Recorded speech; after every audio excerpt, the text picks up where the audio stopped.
मित्रांनो, आपल्याला माहीतच आहे, एक म्हातारपण म्हणजेच एक बालपण असतं. ज्याच प्रकारे म्हातारपणात लहानपणी जशी काळजी घेतली जाते तसेच म्हातारपणातही काळजी घ्यावी लागते. तर आपण बघणार आहोत की जे लोक आपल्या आईवडिलांना म्हणजेच की म्हातारपणी रडवतात त्यांना देव कोणती शिक्षा देतो. तर त्या अगोदर आपण जर ज्ञानवर्धक मोटिवेशनल चॅनलवरती जर नवीन असाल तर चॅनलला सबस्क्राईब करा आणि व्हिडिओ स्किप न करता शेवटपर्यंत बघा. असे म्हणतात की देवापेक्षाही आईचं मोठं ऋण असतं. मग ते ऋण फेडण्याचे सोडून जर मनुष्य त्याकडे दुर्लक्ष करत असेल तर अशा मनुष्याला देव क्षमा कसा करू शकेल. कलियुगातील ही एक मुलाची कथा आहे. कशा प्रकारे त्याने त्याच्या निराधार आईला एकटीला मरण्यासाठी सोडून दिलं. लोक इतकी स्वार्थी कशी बनतात, ते त्यांचे कर्तव्य का विसरून जातात, हे आपण आज या कथेमार्फत जाणून घेणार आहोत. एका वेळेची गोष्ट आहे. एका शहरामध्ये एक नवरा बायकोचं जोडपं राहत होतं. त्यांना एक मुलगा होता. दुसरं त्यांना काहीच मूलबाळ नव्हतं. नवरा प्रायव्हेट कंपनीमध्ये नोकरी करत असे आणि नवऱ्याच्या नोकरीवरच त्या नवरा बायकोचा घरखर्च चालत होता. त्याचं नोकरीवर त्याने शहरामध्ये एक घरसुद्धा बांधलं होतं.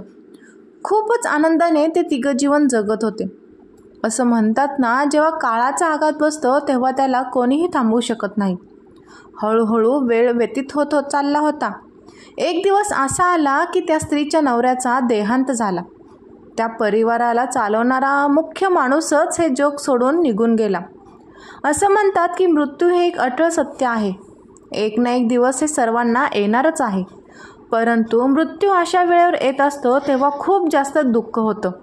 मनुष्य जेव्हा त्याच्या जबाबदाऱ्या पूर्ण करून हे जग सोडून निघून जातो तेव्हा त्याचं दुःख इतकं जास्त नसतं, परंतु तो मध्येच सोडून जातो तेव्हा त्याचं दुःख अत्यंत विदारक असतं. जेव्हा घरातील मुख्य माणूस परिवाराला एकटाच सोडून निघून जातो तेव्हा त्याचे दुःख खूपच अधिक असतं. आता त्या सौभाग्यवती स्त्रीचे आयुष्य एका विधवेमध्ये बदलून गेलं. तिच्या जीवनामध्ये आता अंधकार दाटला होता. ती सर्वत्र पाहायची, मात्र तिला काहीच दिसायचं नाही. तिच्या मनामध्ये सुद्धा विचार यायचे की आता जगून तरी काय करायचं, मी सुद्धा हे जग सोडून निघून जाते. परंतु तिला तिच्या मुलाचा विचार आला. तिने विचार केला की माझ्यानंतर माझ्या मुलाचं सुद्धा या जगामध्ये दुसरं कोणीच नाही. मला इच्छा नसताना सुद्धा माझ्या मुलासाठी जगावं लागेल. आता त्या स्त्रीची सर्व आशा मुलावर होती. तिने विचार केला की मी माझ्या मुलाला शिकून एक यशस्वी माणूस बनवेन. शिकल्यानंतर जेव्हा त्याला चांगली नोकरी मिळेल तेव्हा आमचे ही दुःखी आयुष्य सुखामध्ये बदलून जाईल. आमचेही आनंदाचे दिवस येतील. जेव्हा माझा मुलगा मोठा होईल, चांगली नोकरी त्याला मिळेल आणि एका चांगल्या मुलीसोबत जेव्हा त्याचं लग्न होईल तेव्हा मला सुद्धा एक सुनबाई मिळेल जी माझी सेवा करेल व अशा प्रकारे माझ्या आयुष्यात पुन्हा आनंदाचे दिवस परत येतील. असाच विचार केल्यानंतर ती आई तिच्या मुलाची खूप चांगल्या प्रकारे काळजी घेऊ लागते. त्याला चांगल्या शाळेमध्ये शिकायला पाठवते. ती इकडे तिकडे काम करून मुलाच्या शाळेची फी भरायची. नवरा जे काही पैसे सोडून गेला होता ते पैसे काहीच दिवसानंतर संपून गेले व त्यानंतर घरखर्च, मुलाच्या शिक्षणाचा खर्च सर्व भार त्या विधवा स्त्रीवर आला. ती बिचारी इतरांच्या घरामध्ये काम करायची. त्यातून जे काही पैसे मिळायचे त्यावरच ती तिचा आणि मुलाचा खर्च चालवत असे. तिने कधी तिच्या मुलाच्या आयुष्यात कोणत्याही प्रकारची कमतरता भासू दिली नाही. ती स्वतःला नवीन कपडे शिवत नसे. ती स्वतःला फाटलेले कपडे घालत असे, परंतु मुलाला नवीन नवीन कपडे ती आणत असे. तिने असंख्य दुःख झेलले. दुसऱ्यांच्या घरामध्ये जाऊन घरकाम केलं. दुसरं तिच्याकडे काहीच नव्हतं. फक्त नवऱ्याने शहरात बांधलेले ते घर होतं. त्या घरामध्ये ती राहू शकत होती, परंतु घर खर्च चालवण्यासाठी तिला काहीतरी काम तर करावेच लागणार होते आणि म्हणूनच ती दुसऱ्यांच्या घरामध्ये घरकाम करत होती. कसेबसे करून ती तिच्या मुलाचे पालनपोषण करत होती. असं करून मुलगा मोठा झाला. हळूहळू मुलगा तरुण झाला. मुलगा जेव्हा मोठा झाला, तरुण झाला, तेव्हा तो खूपच मेहनतीने अभ्यास करत होता व त्यामुळे त्याने उच्च शिक्षण मिळवले. हळूहळू त्या मुलाला त्याच शहरामध्ये एका प्रायव्हेट कंपनीमध्ये नोकरी मिळाली. त्याने विचार केला की माझी आई दुसऱ्यांच्या घरामध्ये घरकाम करून घरखर्च चालवते. दुसऱ्यांच्या घरात काम करूनच तिने मला इतकं शिकवलं आहे आता मी नोकरी केली तर माझ्या आईचं भार थोडं कमी होईल. तो मुलगा आता नोकरी करू लागतो. इकडे आई आता म्हातारी झाली होती. ते दोघेही खूपच आनंदपूर्वक तिथे राहत होते. अशाच प्रकारे काही दिवस व्यतीत झाले. एके दिवशी त्या मुलाला समजलं की भारतापेक्षा जर अमेरिकेमध्ये नोकरी केली तर याच कामाचे चांगले पैसे तिकडे मिळू शकतात. मग मी अमेरिकेमध्ये जर नोकरी केली तर माझी घरची परिस्थिती लवकरच सुधारेल आणि लवकरच मी खूप श्रीमंत माणूस बनेन. तो मुलगा, ज्याचं नाव श्याम होतं, तो त्याच्या आईला म्हणतो, आई आता मला अमेरिकेमध्ये नोकरी करण्यासाठी जायचं आहे, तर मला तिकडे जाण्याची आज्ञा दे. तिकडे गेल्यानंतर मी काही दिवस काम करेन व त्यानंतर तुलासुद्धा इकडून अमेरिकेला घेऊन जाईन. काहीच दिवसांची गोष्ट आहे. तेव्हापर्यंत तू इथेच राहून तुझी काळजी घे. मी लवकरच तिकडून परत येऊन तुला घेऊन जाईल. आईची इच्छा तर अजिबातच नव्हती पण की तिचा मुलगा तिला सोडून अमेरिकेला जावं, कारण म्हातारपणात मुलगाच तिचा एक आधार होता. आता ती खूपच म्हातारी झाली होती. आई मुलाला नकोसुद्धा म्हटली होती, परंतु मुलगा म्हणू लागला, आई तू काळजी करू नकोस. मी खूप मोठ्या प्रमाणात पैसे कमेन व त्यानंतर मी घरी येईल आणि विवाह करेन. त्यानंतर तुला कोणत्याही गोष्टीची काळजी करायची गरज नाही. त्यानंतर मी आणि तुझी सुनबाई दोघे मिळून तुझी खूप सेवा करू. मुलाच्या भविष्याबद्दल सुंदर स्वप्न पाहणाऱ्या आईने मुलाला जास्त नकार देणे योग्य समजले नाही. आईने त्याला जाण्याची आज्ञा दिली. तो मुलगा आईला घरी सोडून त्याच दिवशी अमेरिकेला जायला निघाला आणि तिकडे जाऊन तो नोकरी करू लागला. काहीच दिवसात त्याने खूप सारे पैसे कमवले. पैशांच्या झगमगाटामध्ये तो अशा प्रकारे हारून गेला की तो त्याच्या आईला फोन करणंसुद्धा विसरून गेला. तो हे विसरून गेला की त्याची आई एक म्हातारी आहे जी हजारो किलोमीटर दूर त्याची वाट पाहत आहे. मुलाशिवाय तिचं या जगामध्ये दुसरं कोणीच नव्हतं. मुलगा हेच तिचं सर्वात मोठं आनंद होतं. मुलगा तिच्या जगण्याची एक उमेद होती. नाही तर ती मेली तर तेव्हाच होती जेव्हा तिचा नवरा हे जग सोडून निघून गेलं होतं. अशा प्रकारे अमेरिकेला जाऊन श्यामला तर 2 वर्ष निघून गेले होते. तिकडेच त्याला एक सुंदर मुलगी भेटते आणि त्याच मुलीसोबत तो विवाहसुद्धा करतो आणि तिथेच तो सेटल होतो. जेव्हा त्याने लग्न केलं तेव्हा त्यानंतर काही दिवसानंतर श्यामने त्याच्या आईला फोन केला. आई श्यामची नेहमीच वाट पाहत असे. ती विचार करायची की माझा मुलगा जेव्हापासून अमेरिकेला गेला आहे तेव्हापासून त्याने माझी काहीच चौकशी केली नाही. माहीत नाही तो कसा असेल, तो तिथे ठीक आहे की नाही, काहीच समजत नाही. हाच विचार ती सारखं करत असे. ती हाच विचार करायची की एकदा माझ्या मुलाचा फोन येऊ देत. श्यामने त्याच्या आईला एकदा फोन केला आणि जेव्हा त्याने आईला फोन केला तेव्हा त्याने आईला सांगितलं, हे आई, मी तुझा मुलगा श्याम आहे. मुलाचा आवाज ऐकून आईला असं वाटलं की जसं तिच्या कानामध्ये कोणीतरी अमृताचे थेंब टाकलेत. आनंदाने त्या आईचं हृदय प्रफुल्लित झालं. आनंदाने तिचे डोळे भरून आले. एकदमच ती विचारू लागली, बाळा तू कसा आहेस? तू जेव्हापासून गेला आहेस तेव्हापासून तू मला एक सुद्धा फोन केला नाहीस. बरं ठीक आहे, तू एक सांग मला, तू इकडे कधी येणार आहे? तिकडे अडचण तर नाही ना? ना तुला तिथे काही दुःख तर नाही ना? मुलगा म्हणू लागला, आई मला काहीच अडचण नाही, मी इथे खूपच आनंदात आहे. तू सांग तू कशी आहेस? तेव्हा आई म्हणाली, बाळा मी ठीक आहे. आज तुझा फोन आला आहे तर मला आणखी बरं वाटत आहे. बाळा तू तुझी तिकडे काळजी घे आणि तू इकडे भारतात कधी येशील? तेव्हा मुलगा म्हणाला, आई तू काळजी करू नकोस, मी लवकरच तुझ्याजवळ येणार आहे आणि हेच सांगण्यासाठी मी तुला फोन केला आहे. आई मी इकडे लग्न केलं आहे. जसं आईने मुलाच्या तोंडून लग्नाबद्दल ऐकलं तेव्हा आईला खूप जास्त वाईट वाटलं. तिला मोठा धक्काच बसला. तिला असं वाटलं होतं की माझा मुलगा जेव्हा घरी येईल तेव्हा मी स्वतः त्याच्यासाठी मुलगी शोधेल. नवऱ्याच्या रूपात मी स्वतः त्याला समजवेल. पूर्ण दुनिया पाहेल की माझा मुलगा नवऱ्याच्या रूपात कसा दिसतोय. प्रत्येक आई वडिलांचे हे स्वप्न असतं, परंतु आज माझ्या मुलाने माझं हे स्वप्न धुळीस मिळवलं आहे. आई हेच विचार करून गप्प बसली होती. इकडे श्याम विचारतो, आई तू गप्प का झालीस? माझ्या लग्नाबद्दल ऐकून तुला आनंद झाला नाही का? तेव्हा आई म्हणाली, नाही बाळा, असं काहीच नाही. तुझ्या आनंदातच तर माझा आनंद आहे. तू लग्न केलं आहेस तर हे चांगलंच केलं आहेस. तुम्ही दोघेही आनंदात राहा. मुलगा म्हणाला, आई तू काळजी करू नकोस, तुझी सूनबाई खूपच चांगल्या स्वभावाची आहे लाखांमध्ये एक आहे. तू जेव्हा तिला पाहशील तेव्हा तू खूपच खुश होशील. मुलाच्या तोंडून हे शब्द ऐकून आई हसू लागली. ती खुश झाली. त्यानंतर श्याम त्याच्या आईसोबत आणखी काही बोलतो व त्यानंतर तो फोन बंद करतो. त्या दिवसानंतर त्या मुलाने परत त्याच्या आईला कधीच फोन केला नाही. बिचारी म्हातारी आई इकडे मुलाच्या फोनची वाट पाहत असे. मुलाच्या फोनची वाट पाहत पाहत त्या आईला 5 वर्ष निघून गेले. 5 वर्षानंतर मुलाने पुन्हा एकदा फोन केला आणि जेव्हा तो फोन करतो तेव्हा आई फोन उचलते. मुलाचा आवाज ऐकून आई पुन्हा खुश होते. त्यानंतर आई म्हणते, बाळा तू कधी येशील? तुझी वाट पाहून पाहून 5 वर्ष निघून गेले. 5 वर्षानंतर आज तू फोन केला आहेस. तुला माझी आठवण येत नाही का रे? तू घरी कधी येशील?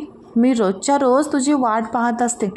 तुझ्या आवडीच्या वस्तू रोजच्या रोज मी बनवत असते. माहीत नाही तू कधी येशील आणि माझ्याकडे तुझ्या आवडीच्या वस्तू खाण्यासाठी मागशील आणि म्हणूनच रोजच्या रोज तुझ्या आवडीच्या वस्तू मी बनवून ठेवत असते. परंतु तू अजूनही आला नाहीस. तेव्हा श्याम म्हणतो, आई तू काळजी करू नकोस. 5 दिवसानंतर मी तुझ्याजवळ येत आहे. आई तुझ्यासाठी आणखीन एक आनंदाची गोष्ट आहे. आता तुला नातू झाला आहे. तुझा नातू आता 4 वर्षांचा झाला आहे आणि तो सारखा विचारत असतो की माझी आजी कुठे आहे? मला माझ्या आजीला पाहायचं आहे आणि म्हणूनच हे आई मी तुला नेण्यासाठी येत आहे. आता काळजी करण्याची काहीच गोष्ट नाही. मी तुला नेहमीसाठी अमेरिकेत घेऊन जाण्यासाठी येत आहे. आता तुला तिकडे एकट्याने राहण्याची काहीच गरज नाही. आता तू इकडेच राहणार माझ्याजवळ नेहमीसाठी. तू लवकरच तुझे सर्व कपडे भरून ठेव. तू आता नकार देऊ नकोस. आपण सर्वजण मिळून इकडे आरामात आयुष्य जगू. मुलाचे हे बोलणं ऐकून आई खूपच आनंदित होते. त्यानंतर आई म्हणते, बाळा तुला एक गोष्ट बोलू? जर तुला वाईट वाटणार नसेल तर. तेव्हा मुलगा म्हणतो, हो आई बोल. तेव्हा श्यामची आई म्हणते, बाळा तिकडे तू पैसे तर खूप कमवले असशील. आता सुनबाईला आणि नातवाला घेऊन तू इकडे परत ये आणि इकडेच राहा. मुलगा म्हणतो, नाही आई, तिकडे राहून मी काय करणार? इथे मला खूप चांगली नोकरी आहे आणि इकडे खूपच चांगलं वाटतं. आई तिकडे आल्यानंतर मी तुलासुद्धा इकडे घेऊन येणार आहे. तू तुझं राहिलेलं आयुष्य इथेच तुझ्या सुनबाई आणि नातवासोबत व्यतीत कर. तेव्हा आई विचारते, बाळा ठीक आहे, मला एक गोष्ट सांग, तुझ्या त्या अमेरिकेमध्ये मंदिरं आहेत का रे? मला रोजच्या रोज मंदिरातसुद्धा जायचं असतं. देवाची पूजा अर्चना करायची असते. मुलगा म्हणाला, हो आई, इकडे मंदिरसुद्धा आहेत. आपल्या घरापासून थोड्या अंतरावर मंदिर आहे. तुझ्या सुनबाईला गाडीसुद्धा चालवता येते. ती रोजच्या रोज तुला मंदिरात घेऊन जाईल. तुला इकडे कोणत्याही प्रकारची काहीच काळजी करण्याची गरज नाही. तू एकदा इकडे येऊन तर पहा. मुलाचे हे सारखं बोलणं ऐकून आईसुद्धा अमेरिकेला जाण्यासाठी तयार होते. त्यानंतर फोन कट होतो. इकडे आई रोजच्या रोज मुलगा येण्याची वाट पाहत असते. ते सारखं विचार करत असते की मुलगा म्हणाला होता की 5 दिवसानंतर तो भारतामध्ये येणार आहे. 2 दिवस झाले आहेत. तो लवकरच आता मला नेण्यासाठी इकडे येईल. आई मुलाच्या आवडीचे पदार्थ बनवत असते. 3 दिवसानंतर श्याम भारतामध्ये परत येतो व घरी येऊन घराचा दरवाजा वाजवतो. आईला समजतं की हा माझा मुलगा श्यामच आहे. आई धावतच दरवाजावर येते. जेव्हा ती दरवाजा उघडते तेव्हा समोर तिचा मुलगा श्याम असतो. मुलाला पाहून ती खूपच आनंदित होते. श्याम म्हणतो, आई बघ मी आलो आहे. खूपच आनंदाने आई मुलाला घराच्या आतमध्ये घेऊन जाते आणि मुलाला मिठी मारते. ती सारखं म्हणत असते, बाळा किती दिवस झाले तू इथून गेला आहेस. जेव्हा तू इथून गेलास तेव्हा तू असं नव्हतास. आता तर तू खूप मोठा झाला आहेस. आज आईने तिच्या पुत्राला हृदयाला लावलं होतं आणि आनंदाश्रू तिच्या डोळ्यातून येत होते. आईने तिच्या ममतेचा वर्षाव मुलावर करायला सुरुवात केली. तिने ज्या काही मिठाई बनवल्या होत्या त्या सर्व मुलाला खाऊ घातल्या. त्यानंतर आई आणि मुलगा दोघेही सोबत जेवले. श्याम म्हणाला, आई आता सर्व काही झालं आहे. माझ्याकडे सुद्धा अधिक वेळ नाही. मी तर तुला इथून घेऊन जाण्यासाठी आलो आहे. थांबण्यासाठी माझ्याकडे वेळ नाही.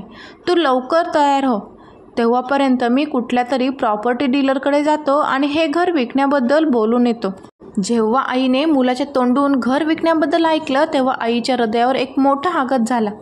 तेव्हा तिला एकदमच तिच्या नवऱ्याची आठवण झाली. डोळ्यांमध्ये अश्रू आले आणि ती म्हणू लागली, बाळा तू घर विकणार आहेस? अरे हा घर तुझ्या वडिलांची खूप मेहनतीने बनवलं आहे. यामध्ये एक एक वीट जी रचलेली आहे ती तुझ्या वडिलांच्या मेहनतीची आहे. त्यांच्या कष्टाच्या कमाईची आहे. त्यांनी खूपच मेहनतीने हे घर बनवलं आहे आणि तू हे घर विकणार आहेस. तेव्हा श्याम म्हणू लागला, आई तू हे काय म्हणत आहेस? आता आपण अमेरिकेला जाऊ, मग परत इकडे कशाला येऊ? मग या घराची काय गरज आहे?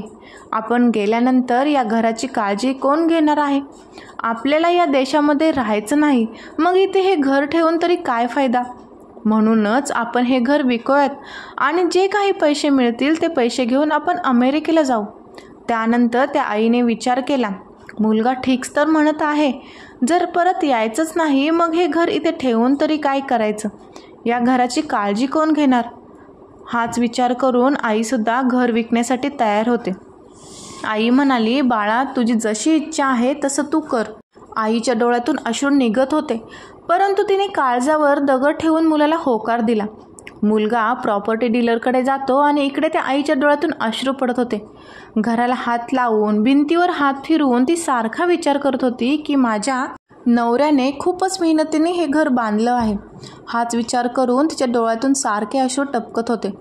काही वेळानंतर प्रॉपर्टी डीलरला घेऊन मुलगा तिथे येतो व त्या घराला तो प्रॉपर्टी डीलरच्या हस्ते विकून टाकतो. पैसा घेतल्यानंतर मुलगा आईला म्हणतो, आई तू लवकर तयार हो, आपल्याला अमेरिकेला जायचं आहे. तिकडे तुझी सुनबाई आणि नातू तुला भेटण्यासाठी आतुर झाले आहेत. जेव्हा त्या आईने नातवाबद्दल ऐकलं तेव्हा ती सुद्धा नातवाला भेटण्यासाठी आतुर झाली. कारण असं म्हणतात ना, प्रत्येक आईवडिलांसाठी मुद्दलापेक्षा प्रिय व्याज असतो. त्यामुळेच ती आईसुद्धा नातवाला भेटण्यासाठी खूपच व्याकुळ झाली होती. ती मुलाला म्हणाली, बाळा लवकर चल, मला पंख नाही तर मी पंखाच्या मदतीने उडत उडत लगेच अमेरिकेला गेले असते आणि माझ्या नातवाला भेटले असते. तेव्हा मुलगा म्हणाला, आई तू उडतच अमेरिकेला पोहोचणार आहे. तेव्हा आई म्हणाली, बाळा मी समजले नाही. मुलगा सांगतो, आई आपण विमानाने जाणार आहोत. लवकरच तू तुझ्या नातवाजवळ पोहोचणार आहेस. आता तू अधिक विलंब करू नकोस. तू लवकरच तयार हो. आपल्याला लगेच अमेरिकेला जाण्यासाठी निघायचं आहे. ती म्हातारी आई लगेच मुलासोबत अमेरिकेला जाण्यासाठी तयार होते आणि मुलासोबत ती एअरपोर्टला पोहोचते. एअरपोर्टला गेल्यानंतर मुलाने आईला एका ठिकाणी बसवलं आणि म्हणाला, आई तू इथेच बस, मी काही कागदपत्र आणि आपले सामान आतमध्ये चेक करून येतो. आईला एअरपोर्टच्या बाहेर बसून तो मुलगा एअरपोर्टमध्ये निघून जातो. तिकडे आई मुलाची वाट पाहत बसलेली असते की माझा मुलगा आता येईल. 1 तास झाला, 2 तास झाले, 4 तास झाले, परंतु मुलगा अजूनही बाहेर आलाच नव्हता. तेव्हा आईला आता अधिक थांबणे शक्य नव्हतं. तेव्हा ती आई एअरपोर्टमध्ये जाऊ लागली. तेव्हा तिथे असलेला सिक्युरिटी तिला अडवतो आणि म्हणतो, हे आई तू आतमध्ये कुठे चालली आहेस? तेव्हा ती म्हातारी आई म्हणते, साहेब माझा मुलगा आतमध्ये गेला आहे कागद आणि सामान चेक करण्यासाठी, अजून तर तो परत आला नाही. तेव्हा सिक्युरिटी गार्ड तिला म्हणतो, नाही आई इथे कोणीच नाही. तेव्हा ती म्हातारी म्हणते, नाही साहेब माझा मुलगा मला बाहेर बसवून आतमध्ये गेला आहे. तो मला अमेरिकेला घेऊन जाण्यासाठी आला होता. मी त्याच्यासोबत अमेरिकेला चालले आहे माझ्या नातवाला सुनबाईला भेटण्यासाठी. तेव्हा सिक्युरिटी गार्ड त्या आईला म्हणाला, हे आई तुझ्या मुलाचं नाव काय? तेव्हा ते आई म्हणाली, माझ्या मुलाचं नाव श्याम आहे. त्याला तुम्ही शोधा, तो आतमध्ये असेल. त्यानंतर तो सिक्युरिटी गार्ड रजिस्टरमध्ये चेक करतो की श्याम नावाचा कोणी आतमध्ये गेला आहे का. तेव्हा सिक्युरिटी गार्डला समजतं की श्याम नावाचा माणूस सकाळी 10 वाजताच्या फ्लाईटने अमेरिकेला निघून गेला आहे. तेव्हा सिक्युरिटी गार्डने त्या म्हाताऱ्या आईला सांगितलं, हे आई तुझा मुलगा इथून कधीच अमेरिकेला निघून गेला आहे. तो सकाळी 10 वाजताच अमेरिकेला गेला आहे. जेव्हा त्या आईला त्या सिक्युरिटी गार्डचे हे शब्द ऐकले तेव्हा त्या आईचं काळीज फाटून राहिलं. आईच्या हृदयाला असा धक्का बसला की तिला ते अश्रू आवरणे अशक्य झाले होते. सिक्युरिटी गार्डने दिलेली ही बातमी त्या आईसाठी आत्तापर्यंतची सर्वात वाईट बातमी होती. आईच्या डोळ्यातून टपाटप अश्रू वाहू लागले. आई तिथेच बसली आणि जोरजोरात रडू लागली. ती विचार करू लागली, बाळा तू माझं घर विकलं आहेस आणि मला रस्त्यावर एकटीला सोडून निघून गेला आहेस. माझ्या नवऱ्याने मेहनतीने कष्टाने बांधलेलं घर तू विकलंस आणि मला एकटीला सोडून तू अमेरिकेला निघून गेलास. आता मी कुठे जायचं? ती म्हातारी आई रडत रडत तिच्या घराच्या दिशेने जात असते. आता तर तिच्याकडे पैसेसुद्धा काहीच नव्हते, त्यामुळे तिला रिक्षेने जाणंसुद्धा शक्य नव्हतं. त्यामुळे ती पायी चालत चालत घराच्या दिशेने चालली होती. 2-4 दिवसानंतर ती तिच्या घरी पोहोचते. आणि तिच्या घराजवळ ती येते. रात्र झाली होती. घराच्या बाहेर एक बेंच होता. ती त्याच बेंचवर जाऊन बसते आणि त्याच बेंचवर जाऊन झोपते. त्या म्हाताऱ्या आईचं हृदय खूप दुःखी झालं होतं. जेव्हा सकाळ होते तेव्हा ती म्हातारी आई त्याच बेंचवर बसलेली असते. काही शेजारी तिला उपाशी समजून खाण्यासाठी काही वस्तू देऊन जातात. तेव्हा ती म्हातारी आई शेजारीने दिलेले ते खाण्याचे पदार्थ खाते. ती त्याच बेंचवर दिवस रात्र बसलेली असते. 3-4 दिवस घराचा मालक पाहतो की एक म्हातारी आई जी या घराची मालकीण होती ती आता त्या बाहेर बेंचवर दिवस रात्र बसलेली असते. तेव्हा घराचा मालक त्या म्हाताऱ्या आईजवळ जातो आणि विचारतो, हे आई, तू या बेंचवर का बसलेली आहेस? तू इथे का थांबलेली आहेस? हे घर आता तुझं राहिलेलं नाही. तुझ्या मुलाने हे घर मला विकले आहे. तू आता इथून जा. हे घर मी विकत घेतले आहे. तेव्हा ती म्हातारी आई त्या घरमालकाला सर्व काही सांगते की कशा प्रकारे तिचा मुलगा तिला अमेरिकेला घेऊन जाण्यासाठी आला होता आणि तो तिला फसवून एकटाच अमेरिकेला निघून गेला आहे. आता माझ्या या जगामध्ये कोणीही राहिलेलं नाही. आता मी या बेंचवरच बसून राहणार आहे आणि इथेच माझे प्राण त्यागणार आहे. तू माझं घर विकत घेतलं आहेस, काही हरकत नाही. मी तुझ्या घरामध्ये येणारसुद्धा नाही, परंतु ह्या बेंचवर बसून राहणार आणि इथेच माझं उर्वरित आयुष्य मी व्यतीत करणार आहे. मला विश्वास आहे की माझा मुलगा एक ना एक दिवस नक्कीच येईल. तो घराचा मालक खूपच दयाळू स्वभावाचा माणूस होता. म्हाताऱ्या आईच्या मुलाचा क्रूर स्वभाव ऐकून त्याला खूपच क्रोध आला. घराच्या मालकाने जेव्हा आईचं ते बोलणं ऐकलं तेव्हा त्याने त्या म्हाताऱ्या आईला दोन्ही हाताने पकडलं आणि म्हणाला, आई, ठीक आहे, आजपासून तू या बेंचवर बसायचं नाही. तू घरामध्ये चल. या घरामध्ये खूप खोल्या आहेत. त्या खोल्यांमधील एक खोली मी तुझ्या नावावर करतो. त्या खोलीमध्ये तू आरामात राहा. जेव्हा त्या म्हाताऱ्या आईने त्या घरमालकाचे हे शब्द ऐकले तेव्हा तिने त्याच्यासमोर हात जोडले आणि म्हणू लागली, बाळा, सख्खे परखे झाले आणि परखे सख्खे झाले. या कलियुगामधील मुलं कशी आहेत? स्वतःचीच असतात ती सोडून जातात आणि जी परकी असतात ती आपल्याजवळ येतात. ज्यांचं पालनपोषण मी माझ्या रक्ताचं पाणी करून केलं होतं तो मला फसवून निघून गेला आणि ज्याला मी ओळखतसुद्धा नाही तो माझा आधार बनला. ती आई त्या घरमालकाला आता आशीर्वाद देऊ लागली, बाळा, तू नेहमी यशस्वी होशील. माझं रक्त तर मला सोडून निघून गेलं आहे, परंतु तू मला आधार दिला आहेस. असं म्हणतात की जगामध्ये सख्खे परखे होतात आणि परखे सख्खे होतात. म्हाताऱ्या आईचं हे बोलणं ऐकल्यानंतर तो घरमालक म्हणू लागला, हे आई, तू हे काय म्हणत आहेस? एक खोली तर खूप कमी आहे. मी तर हे घरसुद्धा तुझ्या नावावर करू शकतो. त्यानंतर तो घरमालक त्या आईला घरामध्ये घेऊन निघून जातो. ती म्हातारी आई त्याच घरामध्ये राहू लागते. तो घरमालक त्या आईची खूप सेवा करतो. काही दिवसानंतर त्या आईचा देहांत होतो. ती हे जग सोडून निघून जाते. त्या घरमालकाने स्वतःच्या आईप्रमाणेच त्या म्हाताऱ्या आईचे अंतिम संस्कार केले. काही वर्षानंतर काय होतं, त्या म्हाताऱ्या आईचा जो मुलगा होता जो त्याच्या आईला एअरपोर्टवर एकटीला सोडून निघून गेला होता, त्याचा पण मुलगा जेव्हा मोठा होतो तेव्हा त्यालासुद्धा ते सर्व पाहावं लागतं जसं तो त्याच्या आईसोबत वागला होता. श्यामचा मुलगा व त्याची सुनबाई त्याचा खूप अपमान करतात, त्याला मारतात आणि एके दिवशी श्यामच्या मुलाने आणि सुनबाईने श्यामला खूप मारलं व त्याला घरातून हाकलून बाहेर काढलं. श्याम आता रस्त्यावर आला होता तेव्हा त्याला त्याच्या आईची खूप आठवण झाली. त्याला आता त्याच्या कृत्यावर पश्चाताप वाटत होता. तो विचार करतो की मी सुद्धा माझ्या आईला असंच रस्त्यावर सोडून आलो होतो व त्यांचेच परिणाम आता मी भोगत आहे. त्यानंतर त्याने विचार केला की मी आता माझ्या देशात भारतात परत निघून जाईन. परंतु पुढच्या क्षणी त्याच्या मनात विचार येतो की मी भारतात असलेले आमचे घर तर मी विकले आहे. मग तिकडे जाऊन मी कुठे राहणार? माझी आई कुठे तिकडे कुठे राहत असेल? कशी राहत असेल? जिवंत आहे की नाही? जर ती जिवंत असेल तर मी माझ्या आईच्या चरणांमध्ये पडून तिची माफी मागेल. ती मला नक्कीच माफ करेल. असा विचार करून श्याम भारतामध्ये परत येतो आणि तिथेच पोहोचतो जिथं त्यांचं घर होतं. तिथे आल्यानंतर तो शेजाऱ्याने विचारतो की माझी आई कुठे आहे? तेव्हा शेजारी सांगतात की तुझी आई खूप वर्षापूर्वी हे जग सोडून निघून गेली. व शेजारी सर्व लोक श्यामच्या वागण्यावर थुंकतात, त्याला वाईट साईट बोलतात. शेजारी त्याला म्हणतात, तुझ्यासारखा मुलगा असण्यापेक्षा निपुत्रिक असलेलं कधीही चांगलं. देवाने तुझ्यासारखा मुलगा कधीच कोणाला देऊ नये. शेजाऱ्यांचं हे बोलणं ऐकल्यानंतर श्याम खूप जोरजोरात रडू लागतो.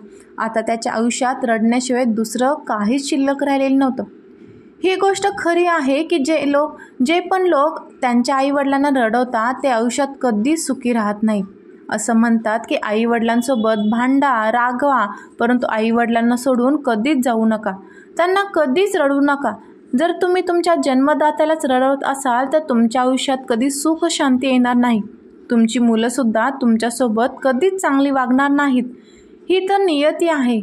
जर तुम्ही तुमच्या आईवडिलांची सेवा करत असाल तर तुमची मुलंसुद्धा तुमची सेवा करतील.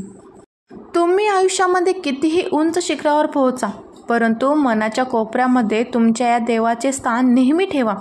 आईवडील मुलांचे देव असतात. ज्यांनी पण आयुष्यभर त्यांच्या आईवडिलांचं स्थान हृदयामध्ये ठेवलं आहे त्यांनीच या जगामध्ये सर्व काही मिळवलं आहे. ज्यांनी त्यांना हृदयातून बाहेर काढलं आहे त्यांना त्यांच्या मुलांनीसुद्धा त्यांना घराच्या बाहेर काढलं आहे. आणि हेच नियतीचं सत्य आहे.